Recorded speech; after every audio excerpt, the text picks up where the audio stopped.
what's up you guys? My name is Laura and today we're going to be doing the book buying tag. So question 1, where do you buy your books from? Typically I buy them from Amazon. If I'm out and about in public and I see a book that I want, I'll buy it. But usually everything I want I end up finding on Amazon. There is a really bad glare in my glasses. Not much I can do about that. But if I find one in person, I'll buy it. But usually when I'm looking for books, I'm already on the internet, finding recommendations from BookTube, Goodreads, whatever, that I'll just end up just ordering them on Amazon. Do you ever Question 2, do you ever pre-order books? And if so, do you do this in the store or online? Usually online. I very, very rarely pre-order books. Supernova being actually an exception to that, and the final book in the Diviner series, King of Crows, that is also pre-ordered and absolutely waiting for that to show up. And if I was lucky, it would show up a day early. I never get lucky with Amazon. My sister gets stuff early. Well, it's happened at least once or twice, but it's never happened to me. So if I could get my pre-orders early, I might pre-order more, honestly. Question 3, on average, how many books do you buy a month? Like 0 to 3.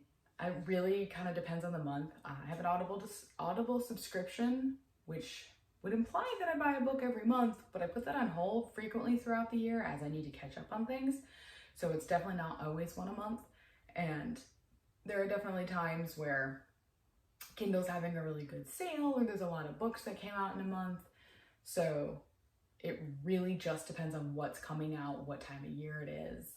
The closer it is to my birthday and Christmas, the less I usually buy, as they end up filling my wish list and I don't obviously want to buy a book that I've asked for. So, you know, it's small amounts. I mean, you can see my bookshelves are not nearly as impressive as most of BookTube. So,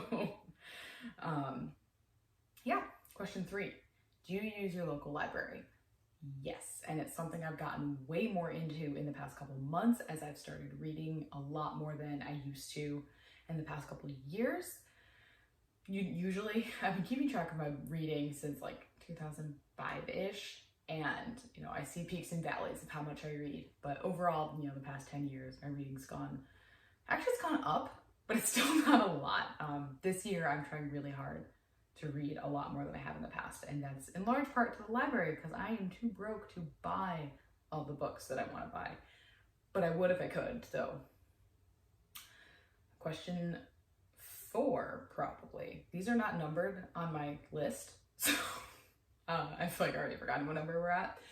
What is your opinion on library books? Love them. Not as much as I love, you know, buying real books, but I do love library books. I love physical books. You know, don't tell my Kindle that, but there's just something about holding a physical book and smelling it and hearing the spine crack. Not all of that is the same feel from a library book as it is a real book, but I love the library. Question 5, how do you feel about secondhand books? I think they're great. My personal preference for myself is buying a new copy, but that's because I try to keep them in really pristine condition and I like to be the one that cracks the spine.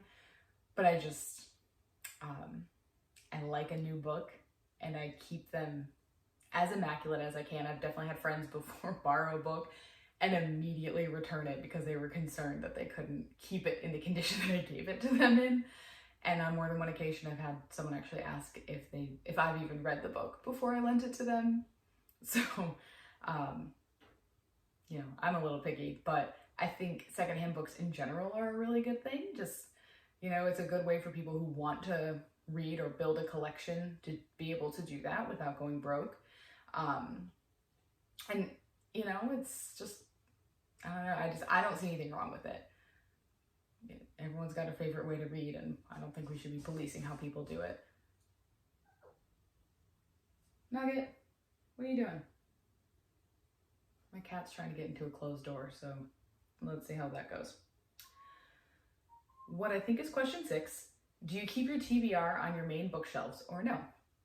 And actually, while I was compiling these questions and filling this out, I said that I don't keep, sorry, I'm trying to figure out which way that question was phrased. I did keep them on my shelf, literally up until 2 days ago when my family came over and helped me hang up some shelves in my bedroom. And now my TBR shelf is on there because my TBR is really small, which is why it used to stay inside of my bookshelves because there was really no reason to take them out. But now that I have a TBR, a place to put my TBR shelf, that is where they are. So they are separated now. I feel like I've made it. That is a lie. I don't know where that came from. Question what I think is 7. This is a mess with numbers. Do you plan to read all the books you own? I can safely say yes, because if you see my TBR shelf, it's very small and I've read all the books behind me. So in theory, the goal will always be yes, that I will always read every book I own, or at least try it before I get rid of it. But if my library ever gets huge, you know, there's no guarantee of that. Can you hear my cat playing with God knows what she's found? I have no idea what the audio pickup on this is like. Question 8. What do you do with books you feel you will never read or did not enjoy? I will donate them, as I have in the past, and I will continue to do in the future. If I've got friends who want them, they are actually the first place my donations go, but after that, they go to some kind of secondhand thrift store or something. Question 9. Have you ever donated books? Yes, all the time. In fact, I just moved like 2 months ago, and I unhauled a lot of books, and to a point that I actually was looking at my shelves thinking I still owned some of them, so apparently I got a little too overzealous with that packing. Question, well, I think this is actually question 11, so I don't know where I messed up. Have you ever been on a book buying ban? And yes, I go on one every single year. Pretty much in January, because after Christmas, I've got a whole bunch of new books. I have all the books I still haven't read from the past 800 years. And I'm like, this year, I'm going to read all of these books before I buy any new ones. And then my favorite author, whoever that is, whenever there's a new book, comes out with a new book and I have to read it. Or I'm in my book club and I have to buy the book club book, right? Can't use the library for that, so I absolutely must buy that one. And suddenly it's, you know, the end of the year again and I haven't read any of the books I said I was going to read. So my book ban happens annually, and annually it fails. Do you feel that you buy too many books? I honestly don't. I have probably in the realm of 100, 150 books, if that.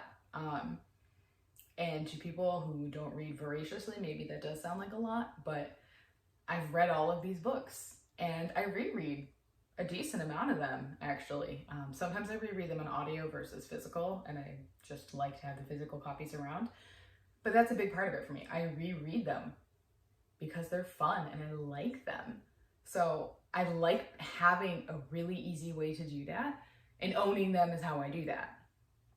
Everyone in my personal life thinks I buy too many books and they refuse to help me move them. So any box I have labeled books has to be carried by me, or I have to hire professional movers because no one will touch them because they're heavy. That's all there is for the book buying tag, and stay tuned for more. That didn't cut off.